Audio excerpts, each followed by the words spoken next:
Una vez más, señoras y señores, Peter.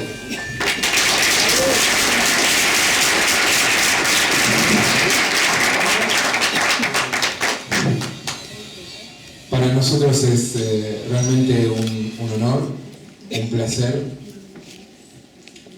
algo que cuando supimos que estaba la posibilidad de hacer el contacto, gracias al señor Hernán Moyano, que está en la sala, a quien le tenemos que agradecer la gestión. Lo primero que hice fue escribirle, preguntarle a José, que dijo ¡sí! Que venga, por favor, el señor Medak. Lo primero que hice fue escribirle un mail, y de ahí en más la conversación con el señor Medak ha sido una absoluta delicia, por lo cual puedo decir, sin conocerlo, pero sabiendo de su escritura y algunas charlas que tuvimos telefónicas, es que es una persona realmente muy, muy amable, por lo cual vamos a tener una charla muy amable con él. Le dije que sí porque había recordado una de las primeras películas de él con Jerry Scott. Nos deja el señor Martínez Suárez. Dígale que tuve el gusto de estar para la presentación. Of course, thank you for being here. Muchas gracias por estar aquí. Muchísimas gracias a ustedes. Adiós, señor Medak. Lovely to meet you. Bueno, hasta luego, Pablo. Hasta luego, señorita. Hasta luego.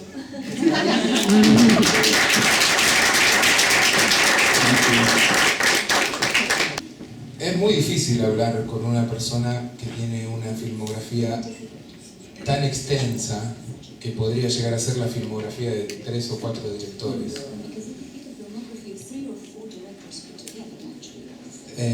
Por eso me gustaría hablar un poco de tus comienzos. ¿Cómo es que llegás a trabajar en lo audiovisual, cine, televisión? Well, it's when you're a small kid, you know, you one day wake up with the fact that you want to direct movies, you know, and that's how it happened. I was a very young child of 7 or 8, and an aunt of mine has given me a 35mm film projector, which is a very unusual gift to be given when you are a small kid, and many years ago in Hungary. And that's what started it, you know, and I used to close the windows and get everybody into the apartment and show this little insignificant piece of Hungarian piece of film. And that's what really started, and also my best friend who was a child actor, waiting for him at the theater. But so all my early life I grew up around the theater world and the film world in Hungary, where everything was forbidden because of communism anyhow. And even when everything is forbidden, you can always achieve whatever your most impossible dreams are, as long as you really want to do it, and it just happens. And then I came out of Hungary during the revolution. I went to England not speaking English, and somehow got into the film business within 2 weeks in 1956. And then started on this long journey of learning what films are about editing and anything, sound, cutting, whatever, you know? Yeah, okay. Sorry, I keep talking too much. Bueno, en realidad mi contacto con la industria del cine, o con el cine, con el mundo del cine, fue desde muy chico. Fue en ese momento, cuando tenía 7, 8 años de edad, que me di cuenta que quería dirigir películas. En una ocasión mi tía me regaló un proyector de 75mm, un regalo bastante inusual para un niño tan pequeño, ahí cuando estaba viviendo en Hungría, yo en ese entonces. Y bueno, yo fascinado con ese regalo solía cerrar las ventanas y sentar a mi familia dentro del departamento y mostrarles diferentes pedacitos, digamos, de films húngaros. Y también yo era amigo de un niño actor que trabajaba en el mundo del teatro, es decir, que siendo chico ya tenía mucho contacto yo, no solamente con el mundo del cine, sino también con el mundo del teatro. Algo notable a tener en cuenta, porque en ese entonces en Hungría estaba todo prohibido por causa del régimen comunista, y cuando todo está prohibido existe la posibilidad de que muchos sueños se hagan realidad. Luego me fui de Hungría durante la Revolución y partí hacia el Reino Unido, y allí me incorporé al mundo del cine en un espacio de 2 semanas nomás, allá por el año 56, Y fue ahí que empecé a hacer mi recorrido aprendiendo sobre el cine, la edición cinematográfica y muchos otros temas relacionados.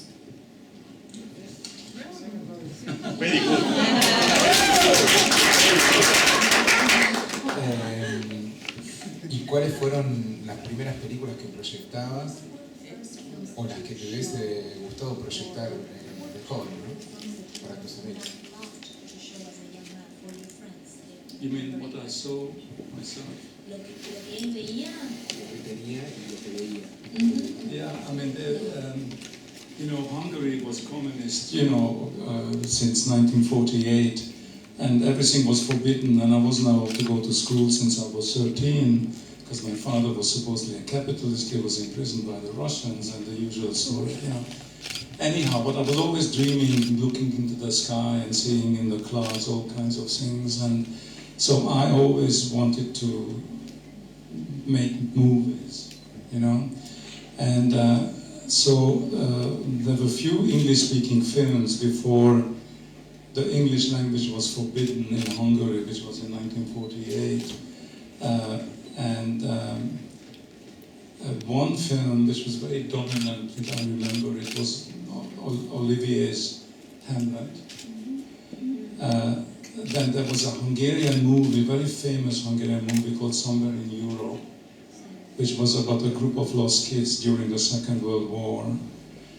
And then there was a French movie with Gérard Philippe called Fanfan la Tulipe, which was very, so those three movies were very kind of important influences. What was the name of the French movie?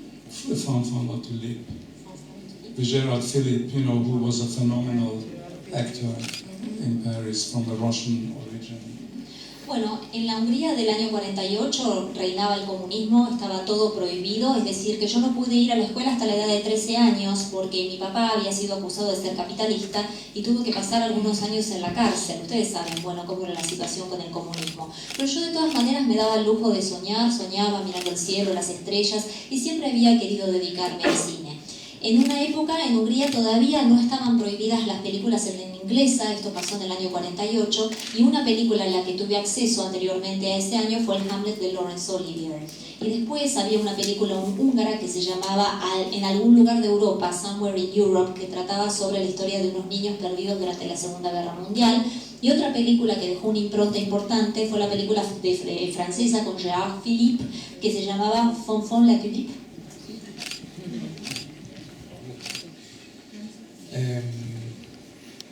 Y ese arribo a Londres, ¿cómo termina metiéndote en la industria?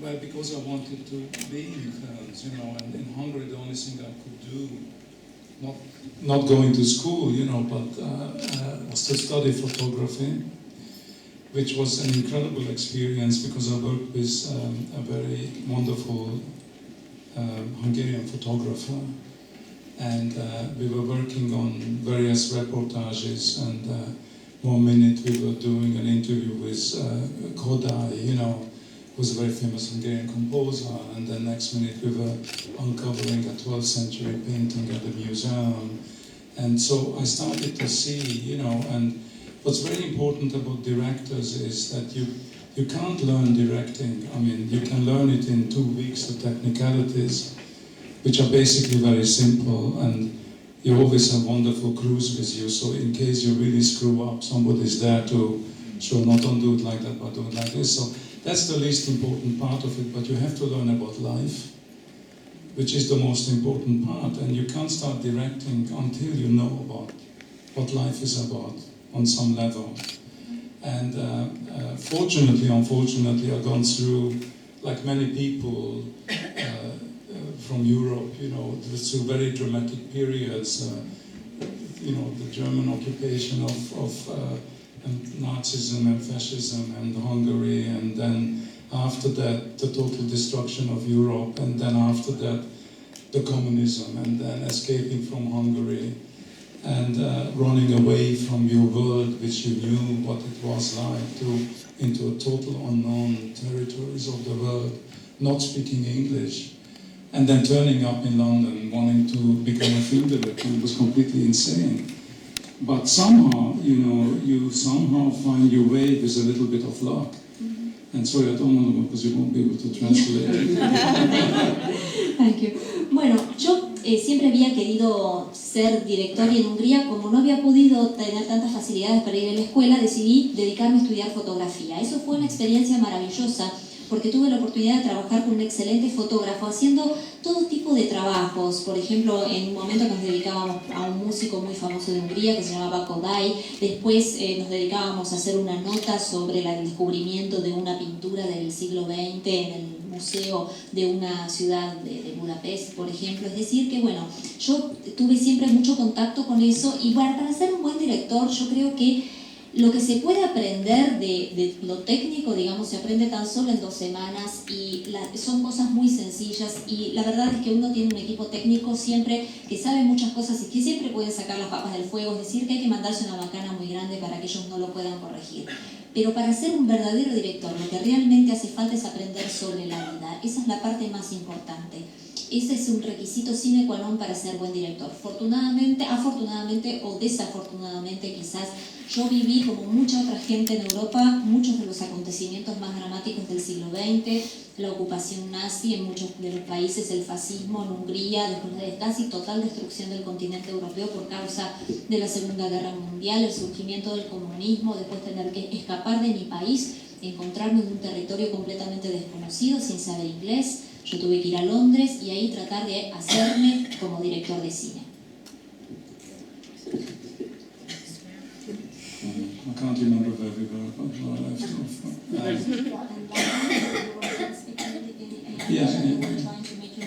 Exactly. Lo estoy tratando de que recuerde en qué momento dejó.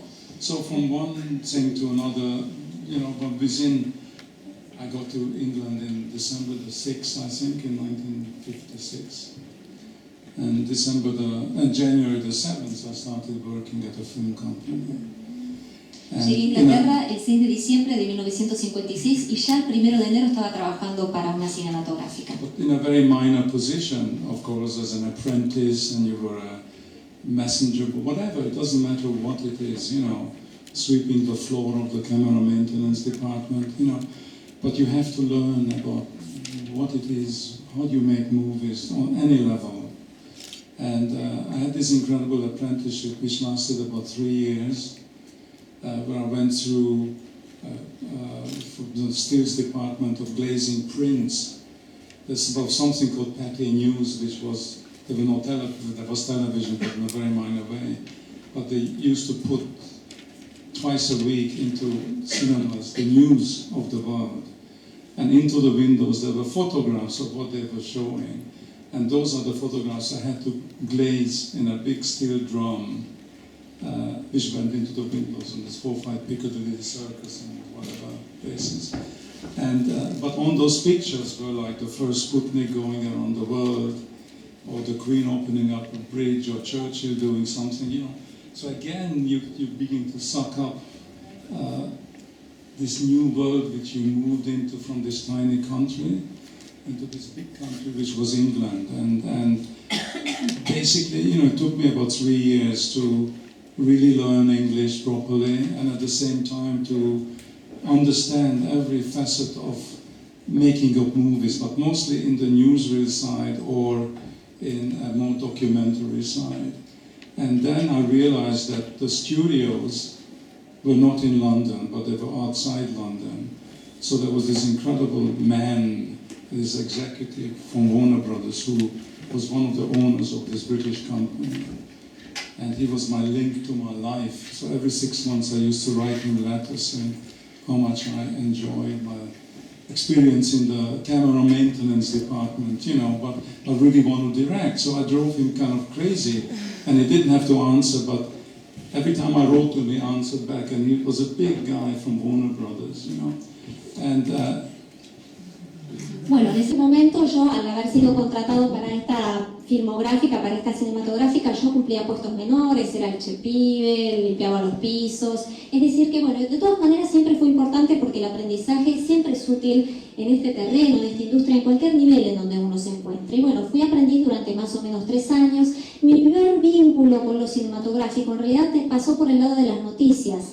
Cada 2 semanas en los cines se proyectaban las últimas noticias de Europa y del mundo, y yo me encargaba de tomar las fotos de esos diferentes eventos y hacer un proceso especial por el cual se ponían estas fotos o se exhibían en las vidrieras del cine. Por ejemplo, estaban las fotos del Sputnik o de una inauguración de un puente por parte de la reina de Inglaterra. Es decir que bueno, era eso lo que hacía durante 3 años. Me dediqué a aprender inglés, ya al cabo de 3 años podía dominar bastante bien el idioma y fui entendiendo cómo dominar cada faceta de lo que era la realización cinematográfica, pero más que nada en un principio, como les decía, desde el punto de vista del documental y de las noticias. Después yo me di cuenta de que los estudios cinematográficos no estaban en Londres, sino en las afueras, y había un ejecutivo de Warner Brothers que era uno de los dueños de uno de estos estudios, y yo, bueno, me dedicaba mucho a escribirle cartas y tuve un intercambio, una correspondencia muy grande con él, porque yo quería dedicarme a hacer cine y le hablaba de lo maravilloso que era para mí trabajar en el departamento de mantenimiento de cámaras, pero bueno, fue una persona que siempre me dio respuestas y siempre estuvo en contacto conmigo, este ejecutivo. But anyhow, eventually, after 1959, 3 years later, I wrote to him and I said, I now realized that the studios are not in London, but they're outside London, and I would love to be transferred. And a week later, I was transferred to this Associated British Picture Corporation, which is Asbury Studios, and I started working there on first a television series, you know, and then on some movies. And I changed myself, being an assistant director, third assistant, second assistant. And then really my real life began in the film business, because by then I understood and knew enough about it. And it was the best education. I mean, I don't really believe in film schools, you know, because when you go to film school and you study 3-4 years, at the end you go back to square one and you have to start all over again, you know. And thank God I didn't have that education. And so quite often when I lecture or teach at various places in the world, it's terribly important to encourage the student just to really believe in themselves and listen to their instinct, which is the only thing which we have, whether we're actors or directors or writers. And just to follow your gut instinct and never give up, you know. And so that really what guided me through, and then this kind of magical journey started, and I started working, just coincidence and luck, at this same studio. Suddenly I'm working with Carol Reed, who was a very famous English director, and Sophia Loren and Trevor Howard, you know. And that was one film, and then so the one thing right after the other. And after doing that about a couple of years, I decided to cut free from that company and become a freelance assistant director. And just incredible things happened, you know, which you could say it's luck, you know, but is it luck? I don't know. Bueno, justamente después, al cabo de 3 años, entonces yo estaba en contacto con este ejecutivo del que les estaba contando, y en una de mis cartas le conté que me había dado cuenta de que los estudios en realidad no estaban en Londres, estaban en otro lado, y que quería ser transferido a uno de estos estudios. Bueno, fui transferido al cabo de una semana nomás a British Picture Corporation, y primero empecé a trabajar con series de televisión y después empecé a trabajar como asistente de dirección en diferentes escalafones, digamos, en la industria cinematográfica en sí.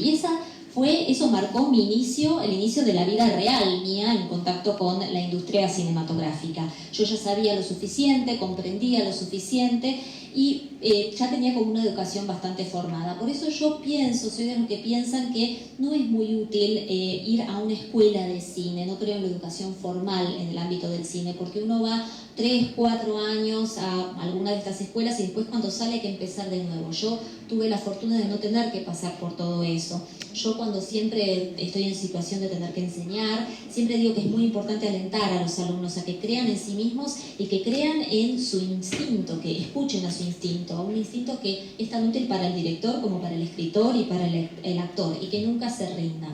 Y bueno, en ese entonces, yo trabajando en este estudio, conocí a Carol Reed, que era una directora muy importante. También trabajé con Sofía Loren, un director, perdón, muy importante. También trabajé con Sofía Loren y Trevor Howard. Y después de un tiempo decidí soltar la compañía para la que estaba trabajando y empezar a trabajar en forma freelance como asistente de dirección. Así que bueno, todo lo que me pasó supongo que fue suerte o no, no sé. I know it's an endless journey, you know, it goes on forever, but it was amazing, and just one thing led to the other, and when I became a first assistant director, I worked with a fantastic stage director who directed only one movie. Her name was Joan Littlewood, and she created the working class theatre in England after the war, and Peter Brook was a pupil of hers, so that's the level she was functioning. And I was fortunate enough to be her first assistant on the only movie she directed, which was in the East End of London. And it was an amazing experience, and in fact that's when I met the Cray twins of the real gangsters of my movie in 1963, you know. And so everything is interconnected, but and Joan really didn't want to direct movies because she was a stage director. And on the first day of shooting, I rolled the cameras and I was waiting for her to say action. And I looked around and I couldn't find her. And I said, "Where is Joan?" And he said, "Oh, she's in the pub, having a drink, you know." So I went to her, I said, "Joan, you got to stay there, you got to stay action, you know." He said, "Go on, love, you do it, you know." And I mean, it was, and she was phenomenal. And everything I know about acting, I learned from her in that 6 months I was with her.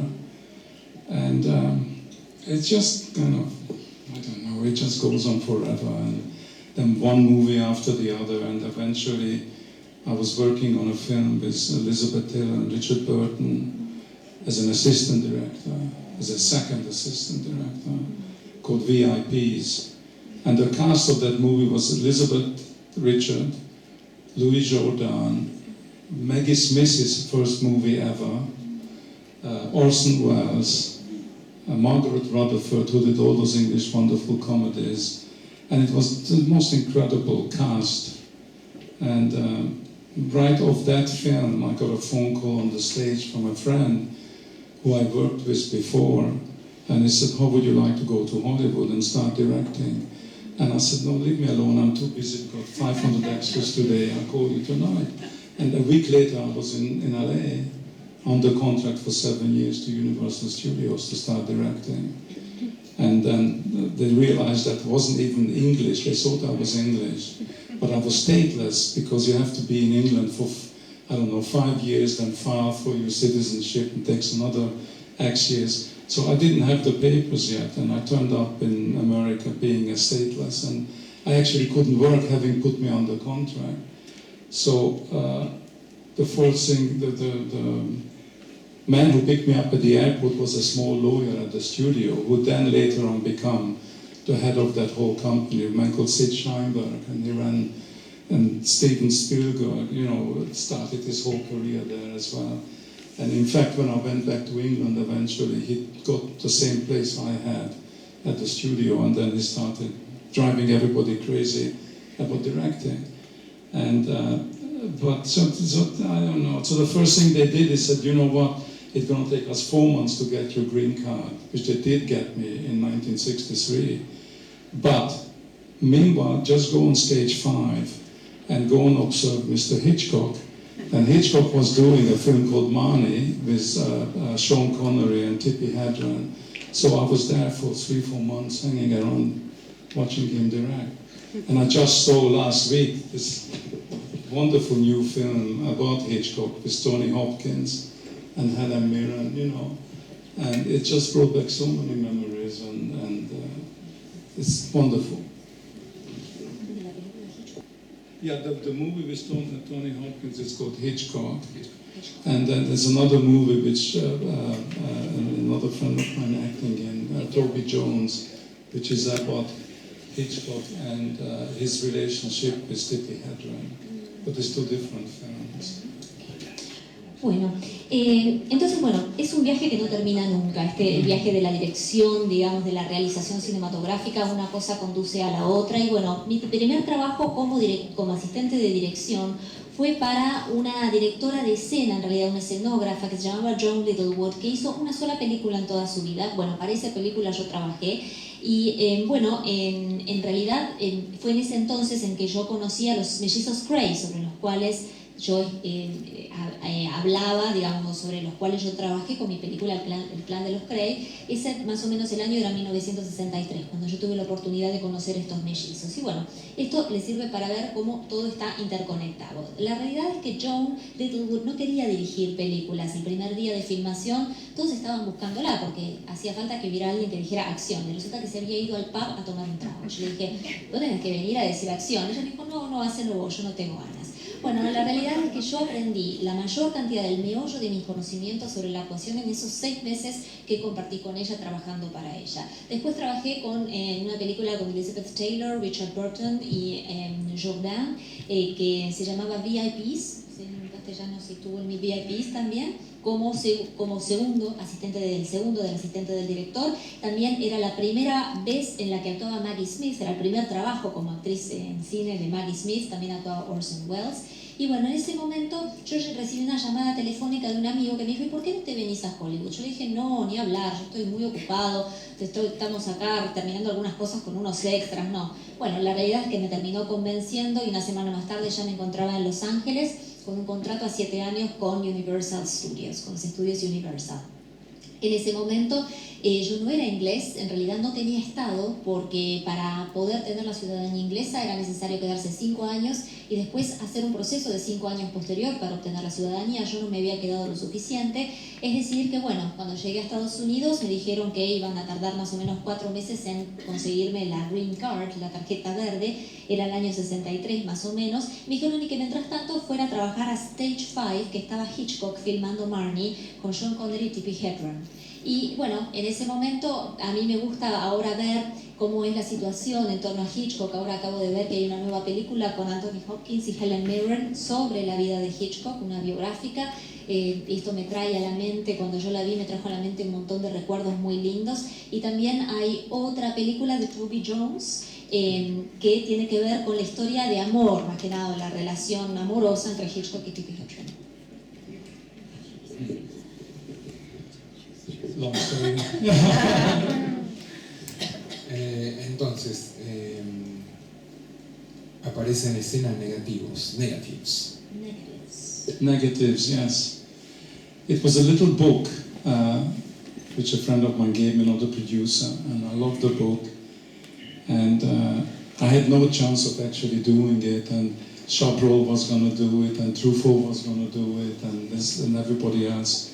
And somehow I ended up with the book.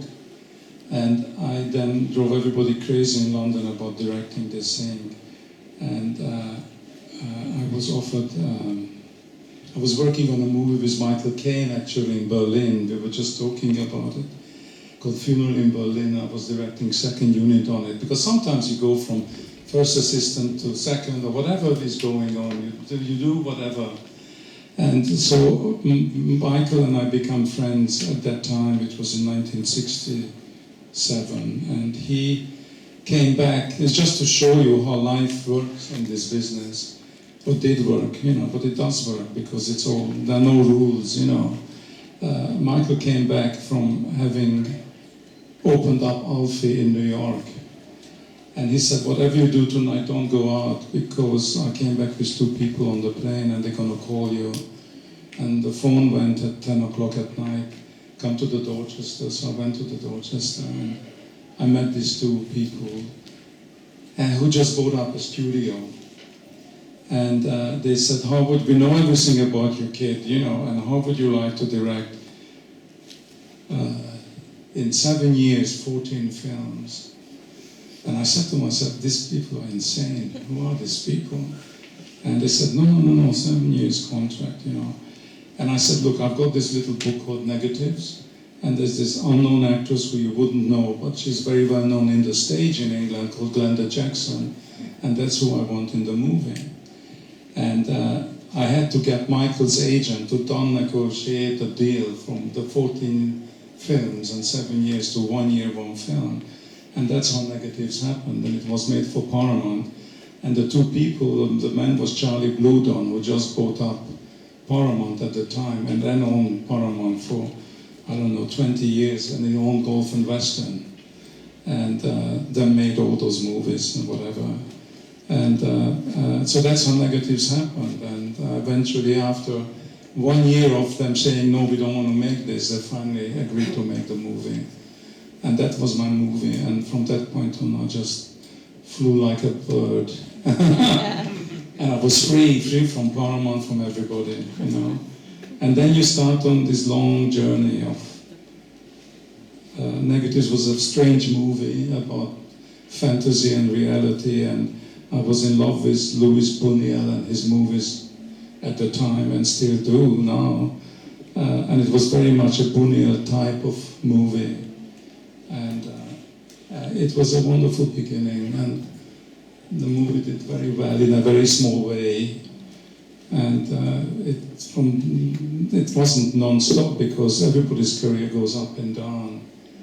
And but it's nearly 50 years ago, and I've managed to kind of continue doing a movie, a feature film every maybe 2 years average for the last 40 years, which is something in this insane business, you know. Bueno, muy bien. Bueno, como les estaba contando, entonces es un viaje muy largo, este viaje. Y bueno, en ese momento, con respecto a Negatives, este fue un librito muy pequeño que me había dado un amigo y a mí me encantó. Había mucha gente que estaba tratando de hacer una película en base a este guión. Truffaut era uno de ellos.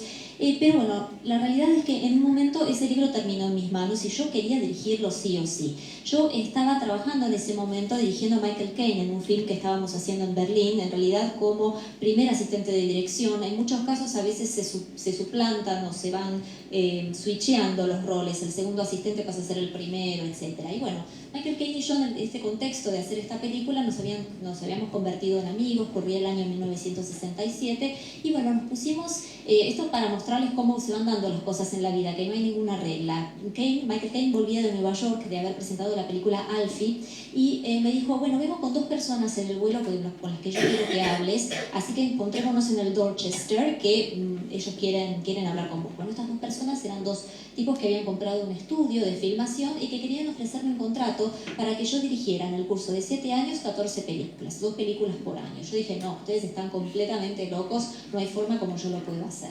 Yo les dije, a propósito de eso, tengo este pequeño guión que se llama Negatives y hay algunos actores desconocidos para ustedes, pero que yo quiero que participen de esta película. Son actores muy conocidos en el ámbito del teatro, uno de ellos es Glenda Jackson. Y bueno, esa fue la charla. Mientras tanto, el representante de Caine logró modificar el contrato para reducir la cantidad de películas a 1 por año, no 2 por año, y en ese momento acordamos que Negatives fuera hecho por los estudios Paramount.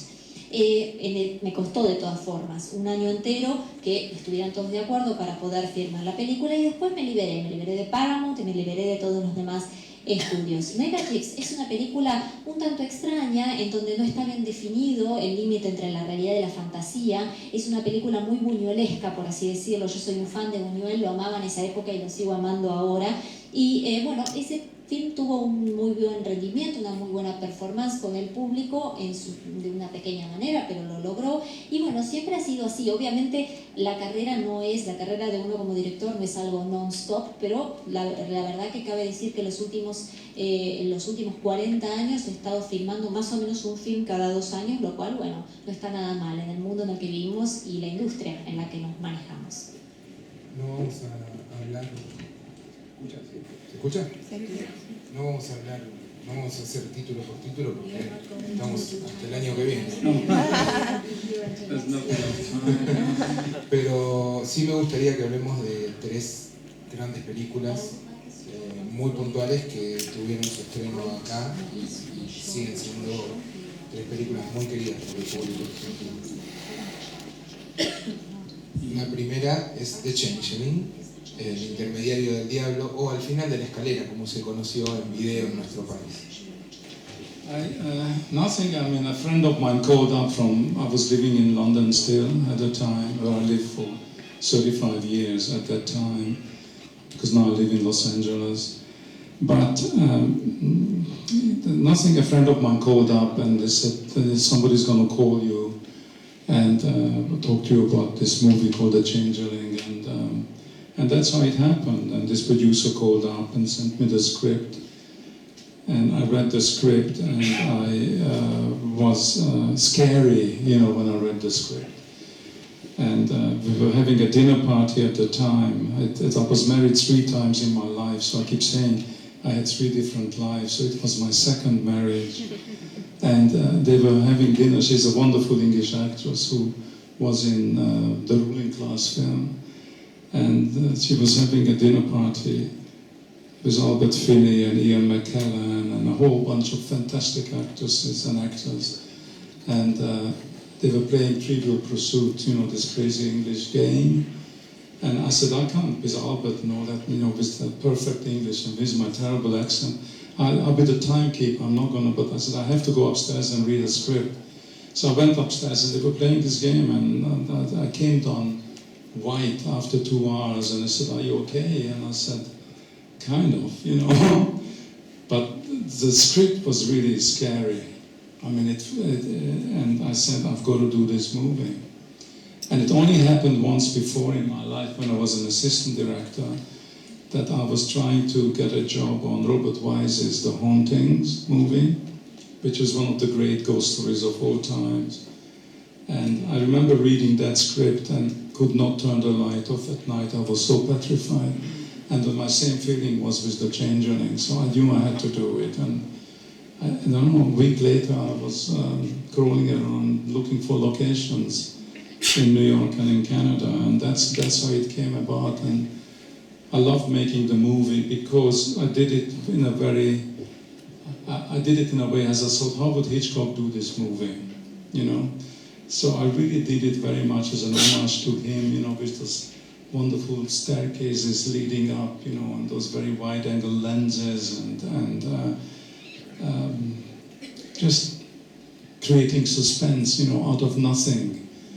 And there's nothing which happens in The Changeling at all. It's a very clean movie, and there's no special effects. But it is scary, it's petrifying, you know, and that's the power of it, you know, because you're definitely with the audience's mind. And it's wonderful to have an actor of George C. Scott's caliber, you know, who was like a giant of the American actors, as a stage actor. And just have his face and on the camera in front of me, and him seeing something behind me which I don't see, just see his face, you know, and that's enough, you know. And so I love doing it, and it's 32 years ago, and I am actually working with the same producer after 32 years, trying to make a movie with him, not a Changeling type movie, something completely different, you know. But they keep talking about remaking The Changeling, and I didn't want to do it because I said, I've done everything with it, you know, and I don't want to repeat myself again. But they said, yeah, but it's today, and nobody's seen it now, and it's a different... I said, I don't care, it'll be the same movie. Bueno, con respecto a The Changeling o El Intermediario del Diablo, un amigo mío me llamó por teléfono, así fue como surgió esta película. Me llamó un amigo que me dijo que alguien me quería llamar, bueno, me llamó esta persona, era un productor que me mandó el guión y bueno, me di cuenta de que era extremadamente atemorizador este guión. Yo me acuerdo que en el momento en que lo leí, mi mujer, en ese momento, yo me casé 3 veces, por eso digo que tuve 3 vidas, mi segunda mujer, que es una actriz muy reconocida, estaba cenando, había organizado una cena con amigos, estaban algunos de los actores más encumbrados de ese entonces, Ian McKellen, Albert Finney, bueno, estaban jugando un juego que se llama Trivial Pursuit, un juego muy inglés, medio alocado, y bueno, yo dije, yo voy a controlarles el tiempo, no voy a participar porque aparte tengo que leer este guión, así que bueno, me fui para arriba, leí el guión, y cuando volví hacia abajo, donde estaban todos estos amigos reunidos, 2 horas más tarde, estaba completamente pálido, lívido, y me preguntaron todos mis amigos, ¿estás bien? Porque bueno, la realidad era que me había atemorizado extremadamente este guión.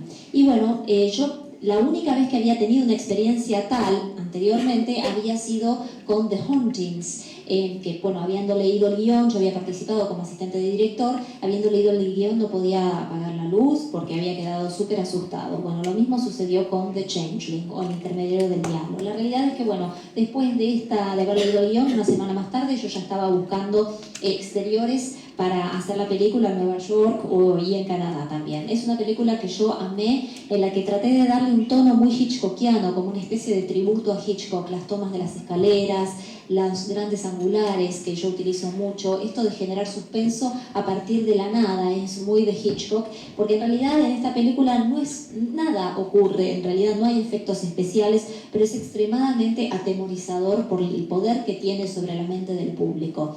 Aparte contar con el actor que era George Scott, un gigante entre los actores americanos, un genio del teatro también, el hecho de, por ejemplo, estar yo parado con mi cámara prendida ante su rostro y ver que él estaba viendo algo detrás mío que yo no podía ver, tan expresiva era su cara. Esto ya fue hace 32 años y trabajé con un productor en ese entonces con el cual estoy trabajando de nuevo después de 32 años en un film con un cariz completamente diferente, porque en un momento me ofrecieron hacer una remake de Changeling, pero yo no estuve de acuerdo, porque pensé que si se hacía una remake iba a ser exactamente la misma película.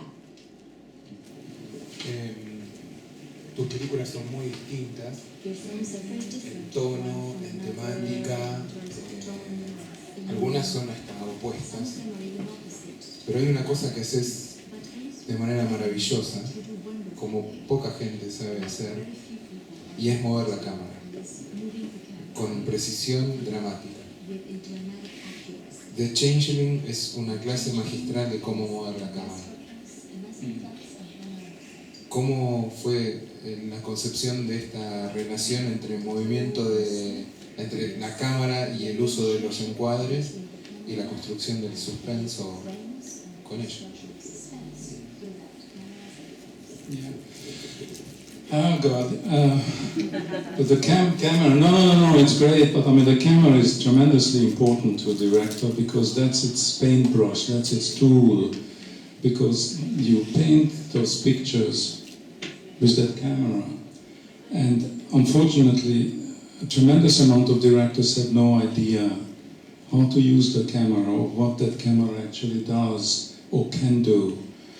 Whether it's digital, doesn't matter what, whether it's a telephone, whatever it is, it doesn't matter. But it's a very important tool, and it's tremendously important to have a movement of that camera, because without it, I mean, sure, you can make a film completely static and just move the people and not move the camera. That's another way of doing it. But it's interpreting it visually with the camera of the story of when you move, how you move, whether it's unobtrusive or is it unnoticeable, or what is the power of a close-up. You know, you can't just keep cutting to close-ups.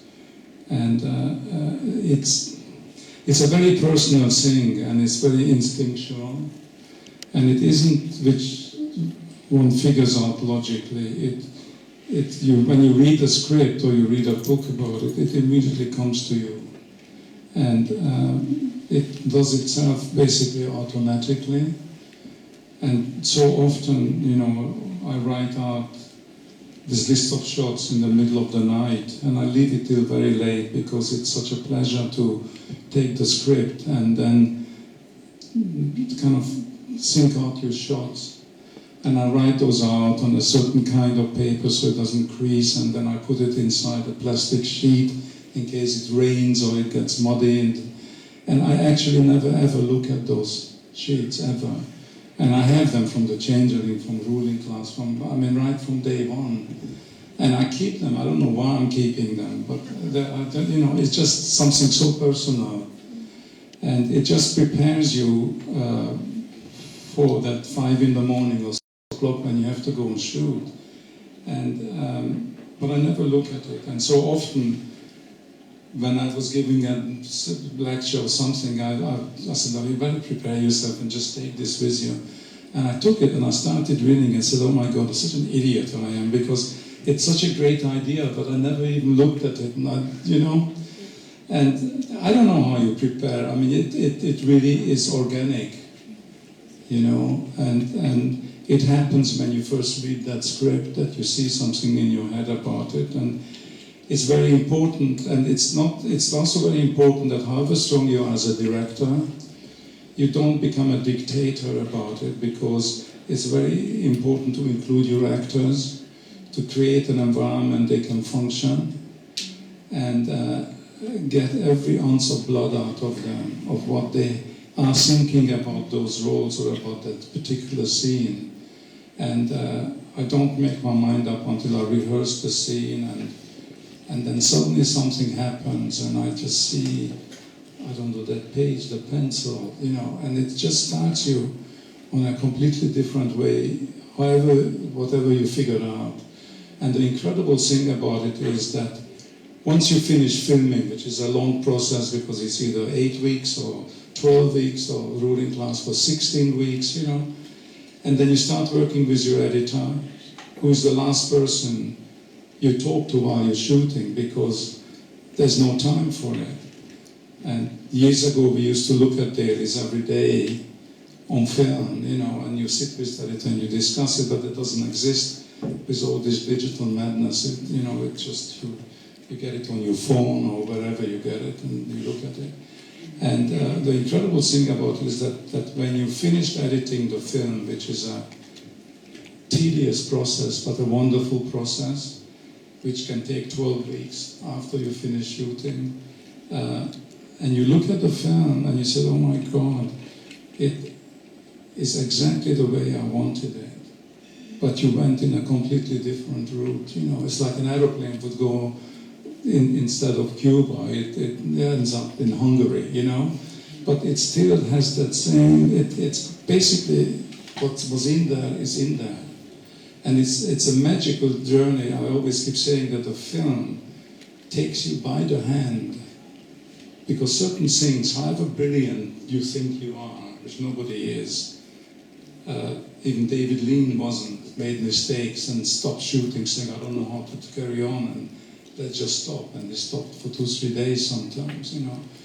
But the film takes you by hand and shows you a different way, which will come out exactly the same as you intended it, but certain things don't work, and you're trying to find answers to it, and you have to alter it, and then you're looking at a scene like on Romeo's Bleeding with Gary Oldman. I mean, for months I was staring at this scene, and I said, something is wrong. And I thought, well, if I just take this from here and put this here, and then I put that scene over there, and I put this here, it's perfect, you know? And it wasn't me, the film was showing me the way, you know, and it's really magic. Bueno, la cámara es extremadamente importante para el director. ¿Por qué? Porque es como el pincel del pintor. La cámara es lo que le sirve al director para pintar su historia. Hay directores que no tienen ni la más pálida idea de cómo utilizar la cámara. Y no pasa por la tecnología que se utiliza, sea esta digital, o la cámara que está montada en el teléfono. Eso realmente no importa, es saber cómo utilizar la cámara. Es una herramienta extremadamente importante.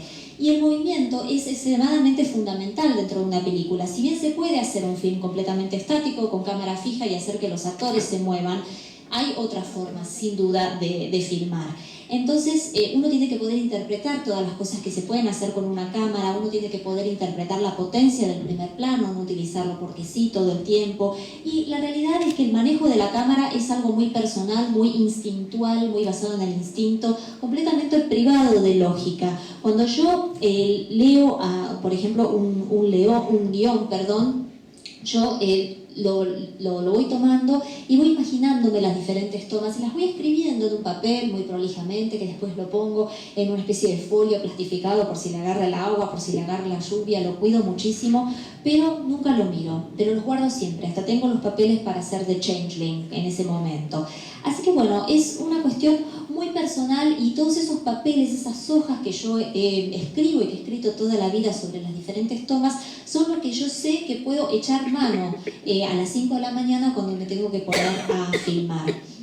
Y bueno, esta preparación entonces es extremadamente orgánica. Al margen de eso, habiendo dicho todo eso, hay que tener en cuenta que el director no se puede poner en el rol de dictador. Es muy importante incluir a los actores para que ellos den su percepción sobre cada una de las escenas y poder sacarles hasta cada última onza de sangre, digamos, con respecto a la opinión y lo que ellos tienen para aportar. Es desde un punto de vista positivo, ¿no? Para que ellos puedan hacer todo el aporte que pueda ser posible. Yo, por ejemplo, nunca tomo mi decisión final hasta no haber ensayado una determinada escena y en ese momento tomo la decisión. Me gustaría también hablar un poquito del clan de los Kreis, basada en personajes duramente reales. Yeah, absolutely. Yeah, it was ironic that I met the actual real brothers, these twins, these legendary kind of folk heroes of England of the 50s, after the war period, because they become the most powerful kind of gangsters in London, and they ruled the East End of London very much. And I met them on a movie which John Littlewood directed. And they turned up on the first day of the film and they put a protection racket on us. And that's how I met them. And they said to me, they said, who's in charge? And they said, I was the first assistant. And I said, that guy there. And they came up to me and they said, you know, what you doing here? You know, I said, well, we're making a movie. And they said, well, you can't just make a movie here. I said, why? He said, because this is our land. And I said, but you know, we're making this wonderful film. And he said, but you haven't got permission from us. And I said, but we got permission from the police, you know. And he said, well, you could get killed, you know, shooting here. And I said, by who? And I said, by us. And that's how I met them. And I got to know them then, and I've forgotten about them. And ironically enough, several years later, when I worked on this film with Richard Burton on VIPs, and Elizabeth Taylor, Richard came back drunk from Wales or somewhere to Paddington Station in London, and they went in front of a taxi. I mean, normally they had several Rolls Royces waiting for them, you know, but because they were drinking or whatever, so they get into a taxi in front of a line, and there was a fight started, and Richard came up to the studio, Black and Blue was beaten up. And the next day, I saw both of the Cray twins at MGM Studios in London, and Richard hired them to find the people who beaten him up, to beat them up, you know. And so that's the last time I saw them. Then they went into prison, and they were in prison until they died. And so when I read the script, originally I said, I can't do this movie, you know, because but the script was so brilliant that I had to do it, and that's how it came about. And we made the movie for $6 million, and I wouldn't need one penny more today to make a great movie, you know, because of everything I wanted to do with it. And I had the most wonderful actors in the film, and I put some of the older people in the movie who were the juvenile leads in the John Littlewood movie, you know, in 1960, and this was in 190 or something. And so it brought a whole period of actors of that East End world, that whole flavor of that whole period into it. And I had a fantastic time making that movie, and fortunately it was very successful. And the funny thing is that Miramax distributed the movie, and Harvey Weinstein's big kind of campaign was to bring the third brother into New York, who was also quasi a gangster, you know, but he said he never did anything bad. And he was only in prison for 10 years, you know, but the others were in prison for the rest of their life.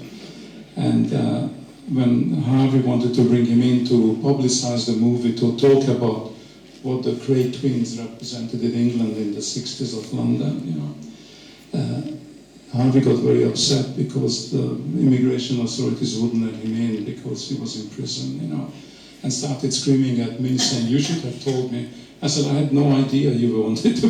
That was just a big coup, you know, and it would have been great because he would have been on everybody's shows. David Letterman. Huh? Charlie Cray. There was Reggie, Ronnie, and Charlie. And it was Charlie Cray. And he died not long ago again, you know, for cocaine smuggling. I mean, he was a great guy, actually. La ironía es que estos mellizos, los Cray Twins, los mellizos Cray, eran como héroes folclóricos de los años 50, post Segunda Guerra Mundial, en Londres, en el East End de Londres, la parte más pobre de la ciudad, y ellos eran muy poderosos, eran como los reyes, los que regían esta zona de Londres, y yo los conocí en el contexto de filmar esta película con Joan Littlewood. Era primer asistente de director, y bueno, ellos vinieron al lugar, a la locación de la filmación, y preguntaron, bueno, ¿quién está a cargo? Y dije, bueno, yo estoy a cargo. ¿Qué están haciendo acá? Me preguntaron. Yo dije, bueno, estamos haciendo una película. No, ustedes no pueden hacer una película. ¿Por qué no? Les pregunté yo. Porque esto es nuestro territorio. Pero nosotros tenemos permiso de la policía. No, pero ustedes necesitan permiso nuestro. Y si yo no tengo el permiso de ustedes, pregunté yo, bueno, podés morir. ¿A manos de quién? A manos nuestras, contestaron ellos. Bueno, unos años más tarde, cuando yo estaba filmando VIPs con Richard Burton y Elizabeth Taylor, ustedes saben que Richard Burton tenía una vida bastante agitada, bebía mucho y bueno, en una de las ocasiones había vuelto borracho de Gales a la estación de Paddington. En Londres quiso tomar un taxi colándose, porque había una cola de gente, y bueno, lo agarraron a trompadas. Al día siguiente volvió todo mormoso, con la cara azul de tantas trompadas que le habían dado, y él me dijo que, bueno, iba a contratar a los hermanos Cray para que encontraran al tipo que le había dado las trompadas. Bueno, después los hermanos Cray terminaron en la cárcel, y cuando me llegó el guión a mis manos, en primer lugar yo pensé que no quería hacer la película, pero luego lo leí y me pareció verdaderamente fabulosa.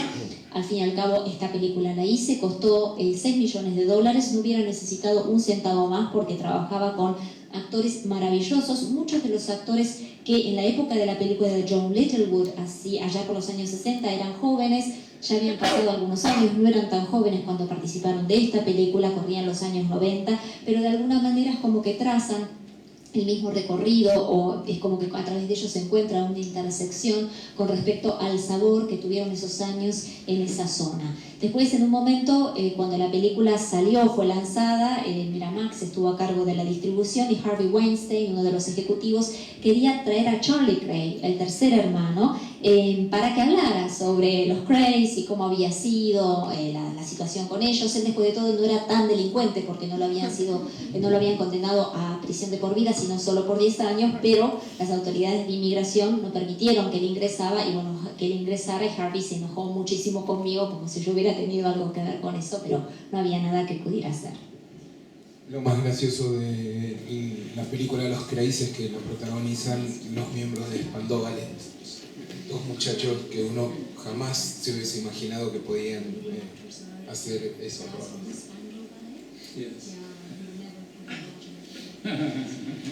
Bueno, y para cerrar el capítulo cine, Romeo is Bleeding, al borde del abismo. Lo alucinante de esa película, la vi la semana pasada por 15ª vez, creo. Es lo negro que se vuelve el film noir.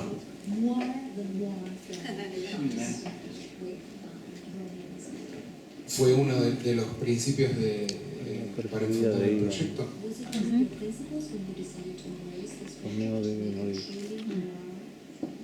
No, I wasn't. I was trying to find a script, and I was moaning on that I can't find a good script and all that. And Gary Oldman and I had known each other by then for about 5-10 years, you know. And Gary said to me, he said, look, I read the script on the plane, some agent gave it to me, you know.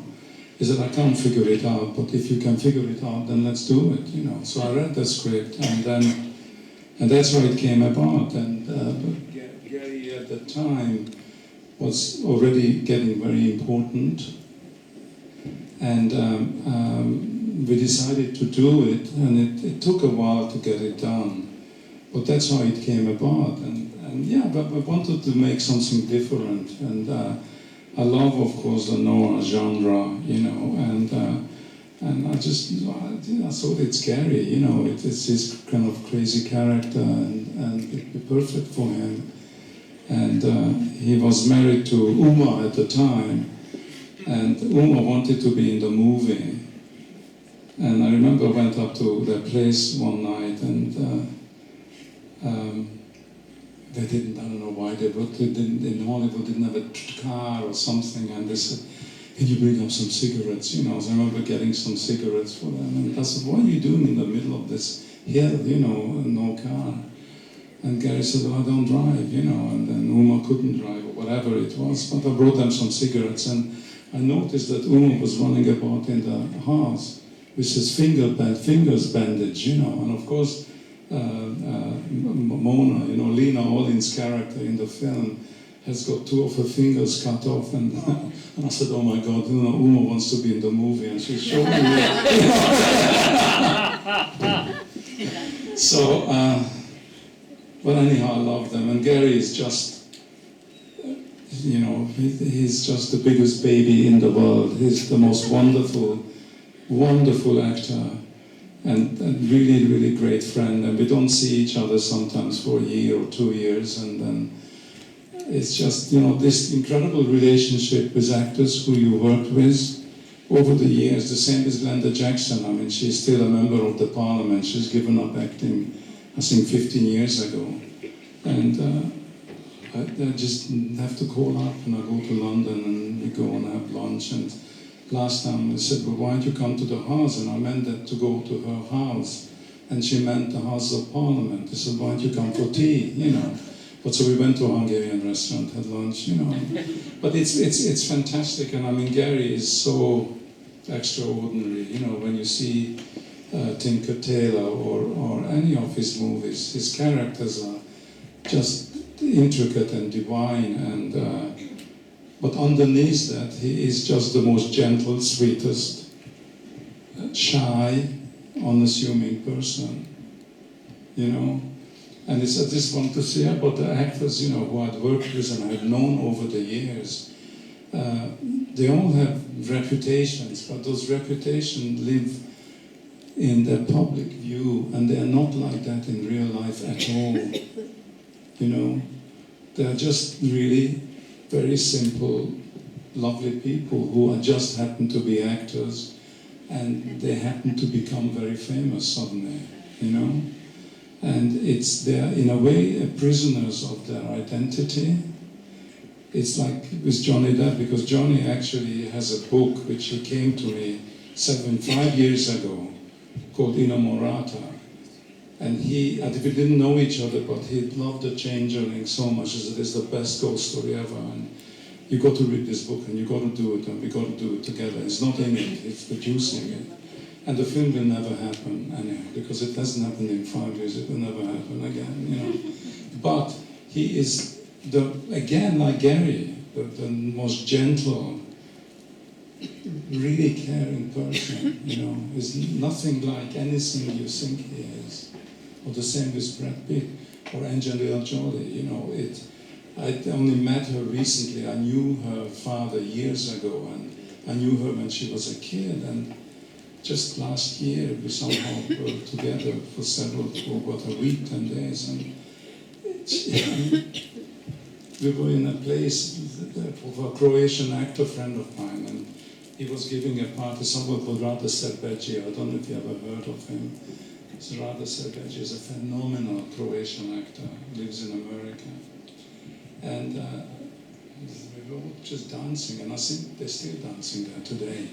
I mean, they're just absolutely ordinary people, you know, and it's not this kind of public pretentious image. It's you know, it's something else, and I love actors so much, and they know it. Thank God, you know, because that's my only strength, that if I ever do a script and there's a good part in it, you know, you get an answer very quickly, and so, you know, and that's all you end up with, those relationships with your actors, and some rusty film cans and some shrunken t-shirts from the movies, and some memories, you know. Bueno, Bueno, yo desde ese momento, cuando estamos hablando de esta última película, Romeo vs. Living, yo estaba tratando de encontrar un guión interesante, estaba quejándome porque me estaba costando encontrar un guión que me interesara. Y bueno, yo ya había conocido a Gary Oldman, en realidad nos habíamos conocido hace unos 5 o 3 años, ya estábamos en contacto, y Gary Oldman se pone en contacto conmigo y me dice, estuve leyendo un guión que me dieron para leer en el avión, y no sé muy bien qué onda este guión, pero ¿qué te parece si lo hacemos? Bueno, yo lo leí y bueno, en ese momento Gary Oldman ya estaba cobrando bastante fama como actor y me estuve de acuerdo con él con hacer un film en base a este guión. Y bueno, la realidad es que Gary puede hacer un personaje perfecto, puede hacer personajes muy alocados. En ese momento me acuerdo que él estaba casado con Uma Thurman y bueno, ella me di cuenta de que quería participar en la película. Yo en realidad quería que el personaje lo hiciera Lena Olin y ellos en ese momento me invitaron a que fuera a visitarlos en un lugar medio aislado ahí por Hollywood, en una colina. Ellos no tenían auto por alguna razón, ella no sabía manejar o él no sabía manejar, ella no manejaba, me pidieron que le llevara cigarrillos y cuando llego ella se paseaba por el lugar con 2 dedos doblados y ahí me di cuenta, ella quiere tener este personaje porque el personaje de Lena Olin le cortaron 2 dedos. Y bueno, qué situación tan complicada y demás. Pero bueno, la realidad es que Gary Oldman es un actor maravilloso, de esos que son muy difíciles de encontrar y es un gran amigo. Para mí, la relación con los actores es algo muy importante, es una relación que yo cultivo durante años, a pesar de que algunos los vea muy cada tanto, como es el caso de Glenda Jackson, que ahora ha dejado atrás la actuación, es miembro del Parlamento. Una cosa muy graciosa que me pasó con ella es que me dijo, venía a la casa a tomar el té. Yo pensaba que tenía que ir a la casa de ella y no tenía que ir a la casa del Parlamento, a una de las cámaras. Y bueno, como les estaba diciendo, Gary es un personaje extraordinario que hace personajes como actor muy intrincados, pero como persona es muy dulce, hasta inclusive un poco tímido. Los actores adquieren una fama que les da un cierto rol o unas ciertas características delante del público, pero en la vida real son completamente distintos, son personas simples y la fama los hace como prisioneros de su identidad. Lo mismo ocurre con Johnny Depp, que me había presentado un guión que se llamaba Inamorata, que no pudo concretarse, desgraciadamente. Si en 5 años no se pudo concretar, yo pienso que la cosa nunca se va a volver realidad. A él le había encantado ver El intermediario del diablo y bueno, quería que trabajáramos juntos. Y lo mismo puedo decir de Brad Pitt, de Angelina Jolie, a quien conocí recientemente. Si bien conocía su trabajo de antes, estuvimos trabajando con ellos durante 10 días y bueno, la realidad es que la imagen que ellos tienen ante el público es completamente distinta de lo que son ellos realmente en realidad, en privado, personas sencillas, muy accesibles. Yo adoro los actores y ellos lo saben y eso es algo muy positivo porque cuando yo tengo un guión sé que voy a obtener una respuesta rápidamente. To start with, and it was an incredible kind of refreshing, wonderful way of doing it, and it's completely different visually, and of course you just jump into the style of it, and then when you're doing the early episodes, there is so much room left for you to create still, and that's why on House or Breaking Bad I did 1 episode each and then I just run away. Because I don't want to, because then they keep doing it brilliantly, you know, but the same pattern. And with House, I thought, when I did the 2nd episode, I thought, this is the most idiotic premise, you know, how can you have a doctor who assumes that all the patients are lying to him, you know? I said, it will never last, and here, it's 7 years later, you know. But it's because of Hugh Laurie, you know, the actor who was so wonderful in it. And the same with Bryan Cranston, and the same will be with my friend Hugh and Mads Mikkelsen. And everybody says, well, Mads is on the brink of an enormous career, because every year he's winning the Cannes Festival, the Toronto, the Best Actor, Best this, Best that. Why does he do? I mean, everybody does television now, you know, and. It's a challenge, you know, and there's that 3-4 months of the year when he devotes himself. And and the reason I do it is because I still want to work with actors I haven't worked with. And I never worked with Mads before, never worked with Lance Fishburne before. You know, with Hugh Dancy, I gave him his first job, you know, and I love him like a son. And it's wonderful to, 14 years later, to direct him something and to see how he's completely matured as an actor, how his voice has dropped, and to see really the birth of a great talent, you know, and so it is wonderful, that one. Solamente que la restricción es más grande con respecto a la duración, es en 1 hora, pero yo no hago nada diferente. Ahora sí, hay una realidad que hay restricciones con respecto a los tiempos y esto puede generar problemas a nivel de la producción. Hay productores que me dicen, bueno, pero ¿por qué no haces determinada escena con una sola toma en vez de con 5 tomas? Y bueno, a veces yo estoy equivocado, pero bueno, yo hago lo que hago y pienso así. Ya han pasado 2 años y medio a 3 años desde la última vez que yo dirigí para televisión, porque bueno, hay muchas personas que quieren trabajar conmigo, pero se dan cuenta de que no es muy fácil trabajar conmigo. El último proyecto en el que estuve involucrado se llama Hannibal, es una nueva serie de televisión que va a ser muy similar en estética a Breaking Bad, tiene que ver con Hannibal Lecter, hay distintos actores involucrados como Nicholson, que es un actor danés muy famoso, muy bueno, que estuvo en una película danesa que se llama The Royal Affair y que también participó de la celebración, también Hugh Dancy y Lawrence Fishburne, y bueno, es muy interesante esta serie porque plantea toda la historia de Lecter, pero antes de todo lo narrado por las películas. Es en la época en que él trabajaba como psiquiatra para el FBI. Todo el público sabe que se trata de Hannibal Lecter, pero en la historia, los integrantes de la historia no lo saben. Hugh Dancy hace el rol de un detective que es muy interesante porque es una persona que tiene un talento muy especial, es una persona que cuando se presenta en una habitación donde ocurrió un asesinato hace media hora, él simplemente cerrando los ojos puede tener una idea perfecta de cómo ocurrió ese crimen y bueno, hay todo una cosa que se refleja cinematográficamente con las tomas y con las cámaras, el actor que va caminando hacia atrás, es como si retrocediera en el tiempo y va pasando por el auto de la policía o los autos de la policía, después se detiene y empieza a correr hacia la puerta de esa habitación o de esa casa donde ocurrió el asesinato y reproduce el asesinato en sí. Uno como público puede preguntarse, pero ¿es él el responsable del asesinato o simplemente lo está representando? Así que bueno, es un planteo muy inusual, muy brillante desde el punto de vista visual y yo me dediqué a filmar el 2º y el 3er episodio. Aquí una de las productoras es la viuda de Dino De Laurentiis, porque es la familia de Dino De Laurentiis que tiene los derechos, que es titular de los derechos a los libros de Hannibal, y bueno, hay toda una premisa de reescritura de toda la historia. También es como que es una historia en donde todo el equipo de producción, el editor, han encontrado una manera de trabajar que es algo sin precedentes en la historia de la televisión americana. Si bien es una serie que va a ser emitida por un canal de aire en Estados Unidos, pero es como si fuera una serie de HBO, porque es muy edgy, es como muy revolucionario, es muy loco como está filmado. Va a tener 13 episodios por empezar y bueno, marca un punto de vista, como yo les decía, muy novedoso.